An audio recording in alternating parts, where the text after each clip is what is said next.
আর ইতিমধ্যে বাংলাদেশের অর্থনীতিকে যদি আপনি ভালো জায়গায় আনতে না পারেন, এই খন্দকার রাশেদ মাকসুদকে সরাতে হবে।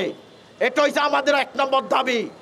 আর মার্জিন রুল, যে রুলের জন্য তারা এখন রুলের ভয় দেখায় এই মার্কেটটাকে পরিকল্পিতভাবে ফেলে দিচ্ছে, সেই মার্জিন রুল স্থগিত করতে হবে। এটাই হলো আমাদের মেইন আজকের ফোকাস।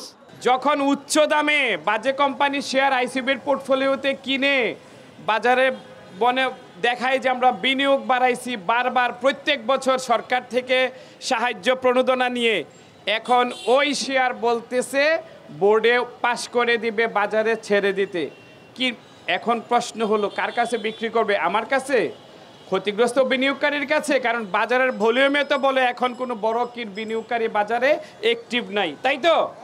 কারণ বড় বিনিয়োগকারী অ্যাক্টিভ থাকলে মাত্র 300, আজকে মাত্র 430 কোটি টাকার লেনদেন হয়েছে। যে বর্তমান কমিশন কিছুই করতে পারতেছে না এবং বর্তমান পুঁজিবাজারকে ধ্বংসস্তূপে পরিণত করার পরেও আরও শেষ করে দেওয়া হবে মার্জিন রুল দিয়ে, মার্জিন রুল দিয়ে, মার্জিন রুল দিয়ে।